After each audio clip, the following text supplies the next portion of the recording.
ভারতীয় বাংলাদেশি মৌলবাদী বর্বরতা, আমি ভারতীয়টা যোগ করেছি ইচ্ছে করেই, একটু একটু আমাদের নাড়াচাড়া দেওয়ার জন্য, আমাদের একটু মাথায় একটু ডিসরাপশন দরকার আছে। বাংলাদেশি বর্বরতা খুব স্পষ্ট।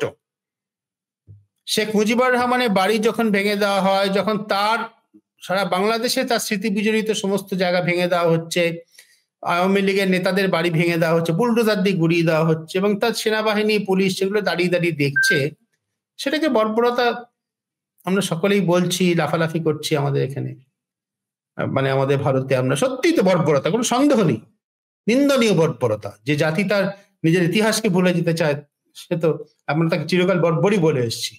বামিয়ানের বুদ্ধ মূর্তি যখন ভেঙেছিল তালিবানরা, আমরা তাকে অবর্বর বলিনি, বর্বরই বলেছি। এর পাশাপাশি আজকেই কাগজে বেরোনো একটি ঘটনার দিকে দৃষ্টিপাত করে আমি ভারতীয় বর্বরতার কথা একটু স্মরণ করিয়ে দিতে চাই আমাদের দর্শকদের।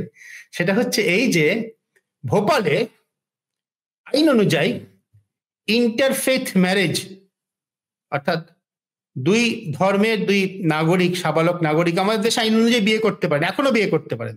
ইউনিভার্সাল সিভিল কোড যদি চালু হয়, তারপরেও আইন অনুযায়ী বিয়ে করতে পারেন, সিভিল ম্যারেজ অ্যাক্ট অনুযায়ী। সেই বিয়ে রেজিস্ট্রি করানোর জন্য যখন আদালতে গিয়েছিলেন, আদালত কক্ষের মধ্যে মুসলমান পুরুষটিকে হিন্দুত্ববাদী একদল গুন্ডা এসে আদালত কক্ষের মধ্যে মারধর করে, বলে এটা লাভ জিহাদ, জোর করে ধর্মান্তর করানো হয়েছে মহিলাকে। যদিও সেই মহিলা কোর্ট রুমে উপস্থিত ছিলেন রেজিস্ট্রি করার জন্য। এরপরে পুলিশ ওই গুন্ডাদের, যারা আদালত কক্ষের মধ্যে আইনের সাহায্য নিতে আসা ভারতীয় নাগরিককে মারধর করলো, সেই গুন্ডাদের গ্রেপ্তার না করে পুলিশ ওই ব্যক্তিকে গ্রেপ্তার করেছে, ওই মুসলমান যুবককে,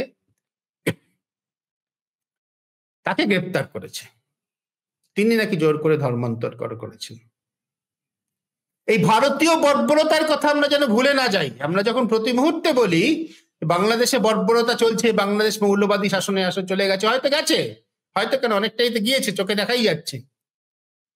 কিন্তু আমাদের দেশও প্রতি মুহূর্তে সর্বত্র এই ধরনের বর্বরতা চলছে, ধর্মের নামে মৌলবাদী বর্বরতা। এর সম্পর্কেও আমাদের সচেতন হওয়ার দরকার আছে। একটা অন্যটাকে জাস্টিফাই করে না। ভারতে হচ্ছে বলে বাংলাদেশে হবে, বাংলাদেশে হচ্ছে বলে ভারতে হবে না, কিন্তু দুটোই সমান নিন্দনীয়, দুটোই বর্বরতা, এ যেন আমরা ভুলে না যাই।